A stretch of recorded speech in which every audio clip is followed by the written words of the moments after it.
Magandang araw po. Ako po si Dr. Caril Ombrebueno Rubel, Family Medicine Specialist dito sa Holy Family Hospital. Stop that puff before you drop.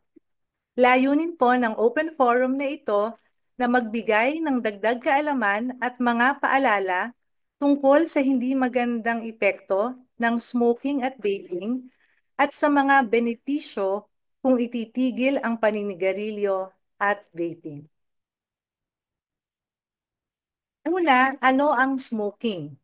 Ito ay isang chemical toxicosis kung saan maaaring magdulot ng acute or chronic detrimental effects sa ating katawan. Ang paninigarilyo ay ang pag-inhale ng usok mula sa isang burned tobacco. Ang usok na ito ay mayroong nicotine, no, na isang chemical na maaaring maging sanhi ng addiction. Ang nicotine ay nagpapakalma at nagpaparelax sa isang tao na naninigarilyo at ito din ay nakakapag-energize at nakakatulong upang makafocus sa ginagawa ang mga taong naninigarilyo. Aside sa nicotine, ang paninigarilyo ay mayroong taglay na 5,000 different chemicals, no? Once naninigarilyo ang isang tao, at 70 sa mga chemicals na ito ay maaring maging sanhi ng cancer. Aside sa nicotine, merong carbon monoxide ang smoking. Hindi natin to naaamoy, hindi nalalasahan, no? Hindi nakikita. Subalit ang carbon monoxide ay maaring maging sanhi kung saan ang ating blood ay ah, mahirapan na magdala ng oxygen sa iba't ibang bahagi ng katawan. So kapag nahihirapan yung blood natin to carry oxygen to different parts of our body, mas nahihirapan yung puso natin na magtrabaho para mag-supply ng oxygen sa buong katawan. At dahil dito, maaari itong maging risk sa pagkakaroon ng sakit sa puso at stroke. Meron ding ah, tar content, no, na makukuha sa paninigarilyo. Ito yung mga yellow substances na maaaring magkaroon maging sanhi ng pagkakaroon ng paninilaw ng mga ngipin, no? And yung tar ay maaari ring maging sanhi ng lung diseases katulad ng emphysema at COPD. So ano ba ang mga epekto ng paninigarilyo? Very common, alam po nating lahat na maaari itong magdulot ng lung cancer. Dahil ang paninigarilyo, pinapahina nito ang ating immune system. At dahil mahina ang immune system ng ating katawan, mas mahirap para pigilan ang pag-grow ng cancer cells. Second, ang paninigarilyo ay maaring makadamage or mabago ang DNA sa ating katawan. So ang DNA, ito yung instruction manual para sa normal na pag-grow, normal na function ng ating cell. At once nasira ito dahil sa paninigarilyo, biglang magugulo, no? Magkakaroon ng kaguluhan sa pag-grow ng ating mga cells, which eventually will cause cancer tumor. Ayon sa CDC, 9 out of 10 lung cancer deaths are due to smoking or second-hand smoking.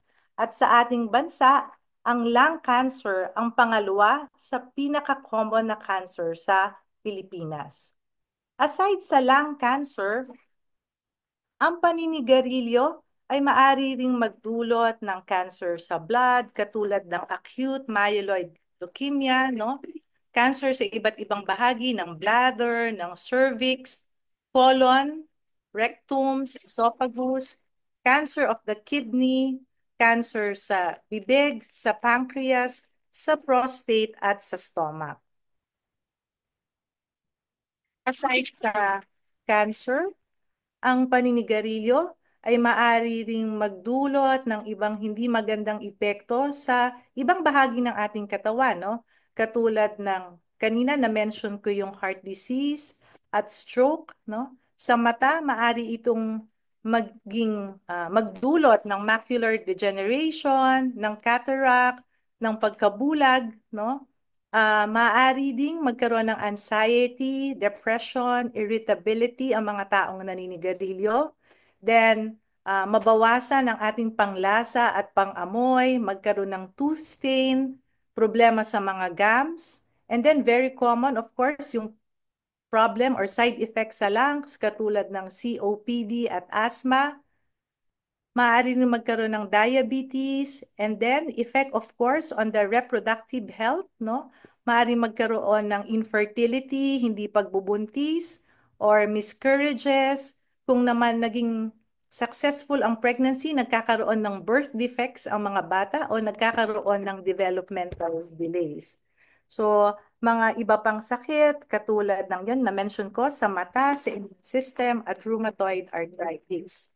Aside sa mga naninigarilyo, ang mga taong nakakasama ng mga naninigarilyo na na-expose din, no? Katulad ng second-hand smoking, they also have the risks na magkaroon ng harmful effects ng smoking.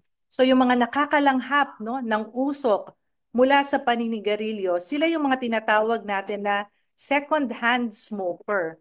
And according sa CDC, no, 40,000 deaths among non-smoking adults, no, are due to second-hand smoking, and 400 deaths of these are among infants. So nakakaalarma, no, yung number ng mga taong naapektuhan din ng second-hand smoking.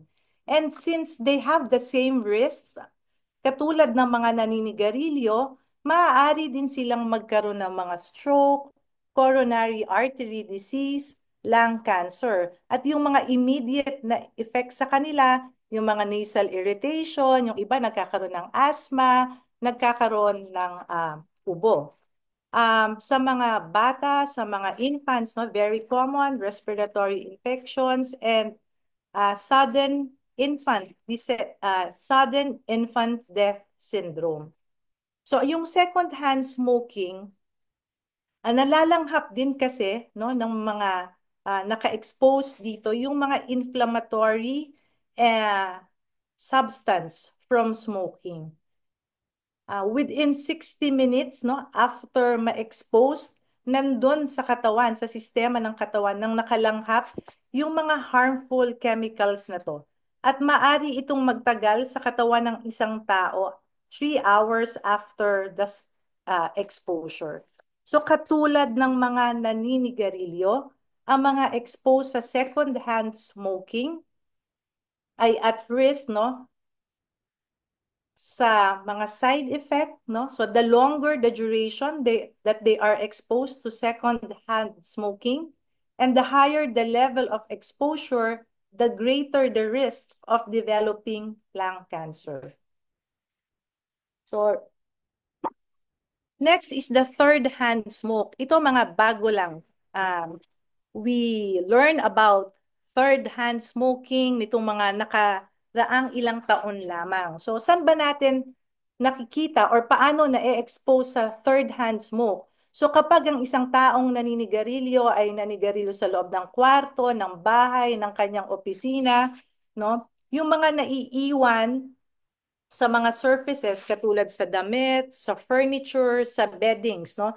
Para silang mga dust-like particles. And naiiwan po ito for many months even after the smoking has stopped. So nandun lang siya sa paligid, no, kung saan nanigarilyo ang isang tao.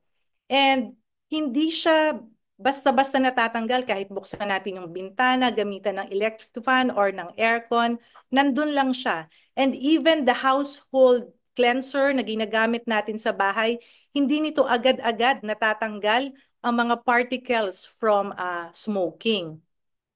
So, itong mga particles na to, meron din itong mga chemicals katulad ng nicotine and other cancer-causing substances katulad ng formaldehyde at saka ng naphthalene. So, aside, no, sa mga adult na pwedeng ma-expose dito, ang mas concern natin yung mga infants and children, okay? Kasi sila yung mga mas nagstay sa bahay ng matagal, no? Sila yung mga gumagapang, may mga non-food item na ipinapatong sa mga upuan, sa mga sala set, and then isusubo nila na pwedeng nagko-contain ng mga chemicals. So to protect these children, this infant, no, from the third-hand smoke, of course, pinakamagandang gawin is to quit. Ayon sa isang survey na ginawa dito sa Pilipinas, no, nitong Global Adult Tobacco Survey noong 2021, may konting good news, no, dahil bumaba ang percentage ng mga Filipino na naninigarilyo from to 19.5%. Okay. So, tapos na tayo sa paninigarilyo. Ngayon, ano naman yung vaping, no? Ang vaping ay ang paglanghap ng aerosol, no, ng mist mula sa isang electronic cigarette or other vaping device. Ang mga e-cigarettes are battery operated, no, kung saan may mga liquid, and then kapag uminit na yung mga liquid, it becomes aerosol. Itong mga aerosol na to ay nagko-contain ng nicotine and other harmful chemicals and flavoring. So, dito po sa picture na to, makikita niyo yung iba't ibang e-cigarettes. Magkakaiba ang shape, magkakaiba yung size, no? Lahat to merong battery, merong heating element. Yung iba are disposable e-cigarettes, merong mga refillable e-cigarettes, so ito yung mga rechargeable, merong nilalagyan ng mga pre-filled cartridge or pod. And makikita nyo, merong mga mukhang ballpen, mukhang cellphone, mukhang USB, no? So, lahat ng to, they produces aerosol, not, and these aerosol are not harmless water vapor. So, let me share to you a video kung ano ang meron sa e-cigarette. Vapes are filled with toxic chemicals and artificial flavorings that are dangerous to inhale for you and those around you. Vapes may contain chemicals used to preserve dead things or those found in petrol, which can cause irreversible lung damage. Most vapes contain nicotine, even if they say they don't, which is highly addictive and can harm your brain. Choose vape-free for you and me.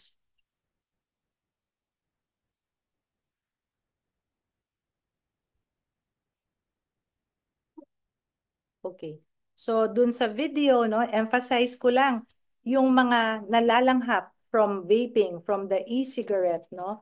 So, meron din itong nicotine, although yung iba nagsasabi walang nicotine, no? Merong mga volatile organic compounds, cancer-causing chemicals, no? Mga heavy metals katulad ng nickel, no, ng tin. And then merong mga tiny particles na kapag nalanghap din sa ating lungs ay nagdudulot ng hindi magandang epekto. And then may mga flavorings katulad ng diacetyl na maaaring magdulot ng sakit din po sa lungs. Okay. So ano ang mga effect ng vaping? Since yung vaping po ay meron ding nicotine content, no? Nagiging highly addictive ito. It's very highly addictive.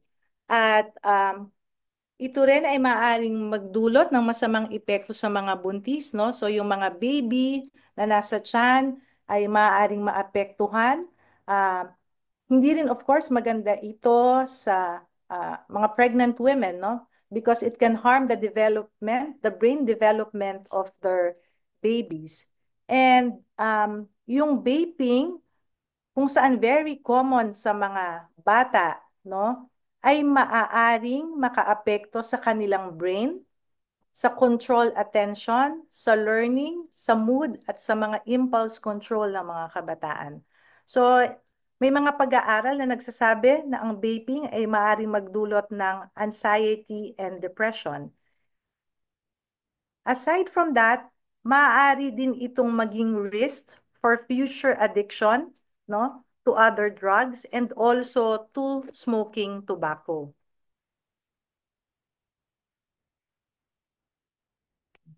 Um, sa mga lalaki na gumagamit ng vape, maaari itong magdulot ng impotence, no? Maaari rin magkaroon ng problema sa pagtulog. And since nagkakaroon ng exposure sa mga cancer-causing chemicals, so ang isang tao ay maaari magkaroon din ng cancer, um, chronic bronchitis, at damage sa lungs, no, na maaaring life-threatening. Okay. So, may mga short-term effects yung vaping, no? Katulad ng pagsakit ng ulo, pag-ubo, irritation sa mouth, sa throat, yung iba nauseated sila, parang palaging masusuka. And we've heard of reported cases of overheating of the device, no? Parang nag-explode yung device habang ginagamit, no, ng isang taong nagve-vape. And of course, na-mention ko yung mga long-term effects kanina. There's one reported case of a Filipino who suffered, no, dun sa tinatawag natin ng E-Valley or yung e-cigarette vaping product use associated lung injury. So na-report ito nung May 2024, isang 22-year-old na Filipino na lalaki na wala namang mga sakit dati, no? This patient suffered from a fatal heart attack, no? At nakita na meron itong maaring severe lung injury. So nag-complain yung pasyente ng severe chest pain, difficulty breathing, at nagkaroon ng heart attack dahil meron dalawang major arteries, no, na na-block sa kanya. So 22-year-old. Napaka-bata pa po. So ito yung reported case, no, ng E-Valley dito sa ating bansa. Okay. So ano ba yung mga facts about vaping, no? So una, sinasabi nila na it is less harmful than smoking, no? But even if it's less harmful than smoking, vaping is still not safe, no? According kay Dr. Blaha of John Hopkins, yung mga reported side effects, no, at mga sakit dulot ng vaping ay nagpapatunay na hindi pa rin talaga ligtas ang paggamit ng vape, no? Noong February 2020, ang CDC ay nakapagtala ng 2,807 cases of e-cigarette or vaping use associated lung injury.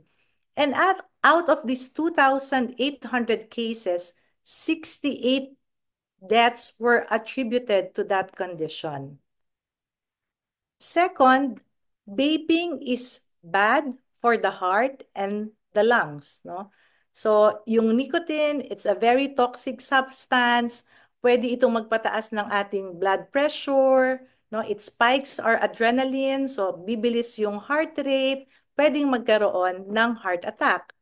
And may mga data na nagsasabi na ang vaping ay maaaring maging dahilan ng chronic lung disease at ng asthma. And the risk increases kapag dual use of e-cigarettes and smoking. Kasi may mga tao na nag-e-cigarettes, nagbe-vape, and then naninigarilyo din. Pangatlo, e-cigarettes are addictive as the traditional ones. So pareho, yung e-cigarette and yung ating regular na cigarette ay merong nicotine. So research suggests that the nicotine ay addictive katulad ng heroin at cocaine. So may mga nagsasabi na yung e-cigarette nila does not contain nicotine, pero hindi po lahat ng e-cigarette ay walang nicotine. And may mga pagkakataon na yung isang tao kapag sobrang nag-enjoy siya sa paggamit ng e-cigarette, ginagawa niya mas mataas na content ng nicotine, no? Pwedeng may nabibili ng mga extra strength cartridges, no? So doble, higher concentration of nicotine, or pwedeng i-adjust ang voltage para mas greater heat of the nicotine can be obtained from vaping. Next is that e-cigarettes are not smoking cessation devices. Hindi siya isang tool na kapalit sa paninigarilyo. So, hindi pa nakatanggap ng Food and Drug Administration approval ang mga e-cigarette as a smoking cessation device. And of course, yung hindi magandang balita din is that younger generation is getting hooked in nicotine. Sa pag-aaral na ginawa dito sa ating bansa noong 2019 ng GYTS. So ito naman yung Global Youth Tobacco Survey, isang cross-sectional study ang ginawa sa ating bansa kung saan may mga respondents na grades 7 to 10. So ang edad nila mga 13 to 15 years old at nagkaroon sila ng 6,670 respondents. It turned out na isa sa bawat 7 na Pinoy na estudyante na may edad na 13 to 15 years old ay gumagamit ng e-cigarettes. Meron ding isang pag-aaral na ginawa recently na as early as 9 years old, no? May mga 9 years old na bata na gumagamit ng e-cigarette. Okay. So, when is the time to quit? The best time to quit from smoking and vaping is now. Okay. Ano ang mga benepisyo, no? Health benefits of quitting smoking. So, first, it improves the health status and enhances the quality of life of an individual. So, mas magaan yung pakiramdam, mas malusog kapag tumigil sa paninigarilyo. Then, it lowers the risk of 12 types of cancer. Yung mga usual na cancer na dulot ng smoking, kapag tumigil, mas bumababa ang tsansa na magkaroon ng cancer. It lowers the risk of cardiovascular disease. Yung mga heart attack, mas bumababa pag tumigil tayo sa paninigarilyo. Lowers the risk of chronic obstructive pulmonary disease, then lowers the risk of some poor reproductive health outcomes. It benefits people who have already been diagnosed with coronary heart disease or COPD. So kahit na-diagnose na meron ng sakit sa puso or meron ng COPD, pag itinigil ang paninigarilyo, beneficial pa din po ito. So it benefits people at any age, even people who have smoked for years or have smoked heavily will benefit from quitting. Okay. So, ito yung benefits of quitting smoking over time. So, halimbawa, nag-quit ka, after a few minutes, yung benepisyo meron na agad. So, yung heart rate, bababa. Dahil mababa yung heart rate, mas mababa yung tsansa na magkaroon ng heart attack. Within 24 hours na nag-quit, yung nicotine level sa katawan, it goes down to 0. Then after several days of quitting, no, yung carbon monoxide level sa blood bababa katulad ng isang tao na hindi naninigarilyo. 1 to 12 months after quitting, nawawala yung pag-ubo or nagdi-decrease yung pag-ubo at shortness of breath. 1 to 2 years after, the risk of heart attack, pagkakaroon ng atake sa puso ay bumababa. Then 3 to 6 years after quitting, yung risk of coronary heart disease, no, drops by half. Then 5 to 10 years after, yung mga at risk of developing mouth, throat, voice box cancer, it drops by half. Bumababa din ang tsansa na magkaroon ng stroke. Then 10 years after mag-quit, no? Kung nung few years, half lang yung chance, no? After 10 to 15 years, may decrease of developing lung cancer, decreased risk. Ganun din yung risk mo sa pagkaroon ng cancer ng bladder, ng esophagus, at ng kidney, bumababa din after 10 years. And then after 15 years na tumigil paninigarilyo, yung risk na pagkakaroon ng coronary heart disease or sakit sa puso ay bumababa katulad ng isang tao na hindi naman nanigarilyo. Then 20 years after, decrease risk ng mga cancer sa mouth, sa throat, sa voice box, katulad na ng isang tao na hindi nanigarilyo. So, kanina, kung 5 to 10 years ka palang tumigil, yung chance mo na magkaroon ng cancer sa mouth, sa throat, bumaba ng kalahati. 20 years after mong tumigil paninigarilyo or pag-vape, yung risk mo of developing cancer, parang katulad na lang ng isang tao na hindi naninigarilyo. Then, yung risk sa pancreatic cancer, ganun din. Um, Parang katulad na ng isang taong hindi naninigarilyo. Ang risk naman sa pagkakaroon ng cervical cancer drops by about half.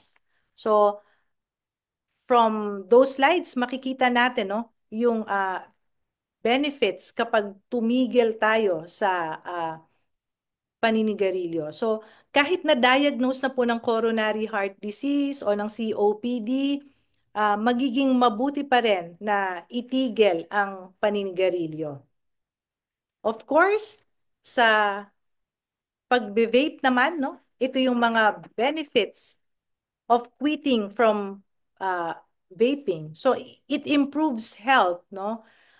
Kapag tumigil sa pagbe-vape, binibigyan natin ng chance ang ating katawan, no, na ma-repair yung mga damage dulot ng mga na-inhale na toxic chemicals sa mga kabataan. So, for young people, makakatulong ang pagtigil sa pag-vape para sa development ng brain, no? And then, of course, it will improve the mental health, no? Mababawasan or mawawala eventually ang anxiety and depression. And of course, since wala na exposure sa nicotine, free na, no, free from addiction. So, 'di ba, lalo sa mga kabataan, no, kailangan pa nilang magtago kung saan sila pwedeng mag-vape, no? May mga restrictions sa mga ginagawa. So, once you quit from vaping, you have more choices, no, to do more meaningful activities for your life, no?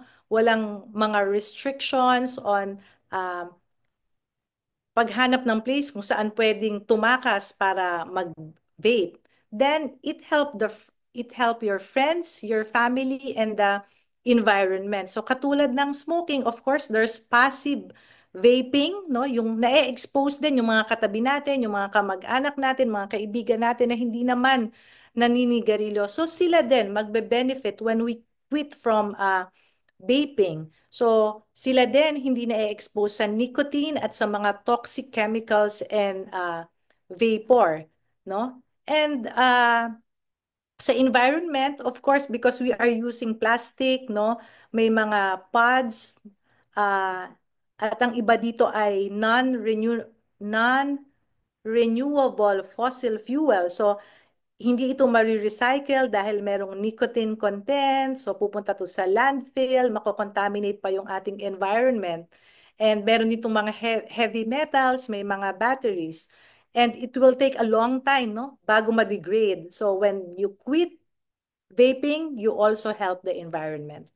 Then health in pregnancy, uh, of course, kapag nag-quit sa vape, it's easy for women to get pregnant. And kapag buntis, napoprotektahan natin ang ang baby, no?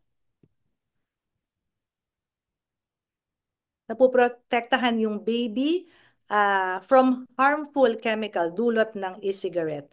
And of course, no, it will save money kasi syempre magastos din yung paggamit or pagbili ng vape. Okay. So,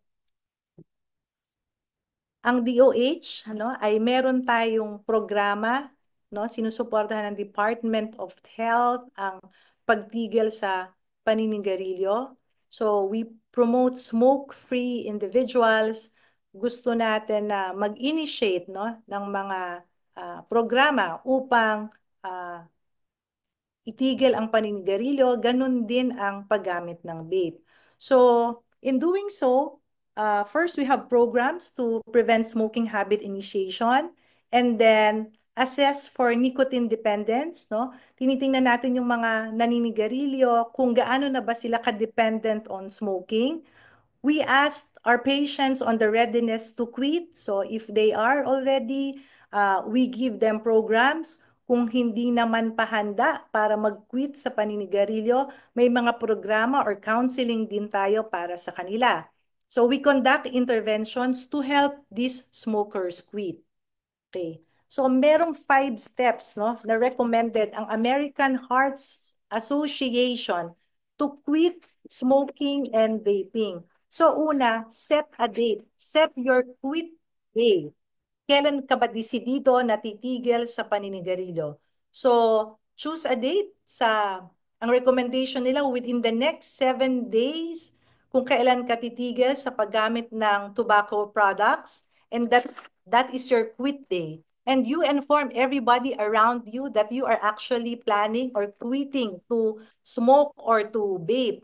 So yung mga tao na susuporta sa iyo, yung asawa mo, yung pamilya mo, or yung anak mo, or kaibigan mo, you need to inform them that I am quitting on this date. Second, you choose the method for quitting. So there are different methods. We have the cold turkey. Yung cold turkey, stop smoking or vaping all at once on your quit day. So kung halimbawa ang quit day mo sa March 25, on March 25, tigil na lahat. Tigil na yung pag-vape or tigil na yung pag-smoke. So that's one method. Meron naman parang nagte-taper down or binababaan yung number of cigarette na ginagamit sa isang araw. So halimbawa, 20 cigarettes each day. Tapos after 3 days, gagawin mo na lang 10 cigarettes. And then after 2 or 3 days, bababaan ulit. Hanggang makaabot ka sa March 25 na ginawa mong quit day. By your quit day, you stop smoking completely. Then, the next one is smoke only part of each cigarette. Tapos, reducing the amount, no? Hanggang makarating ka rin dun sa quit day. So, parang hindi mo ubusin yung sigarilyo, babawasan mo yung puff, no? Every 2 to 3 days then.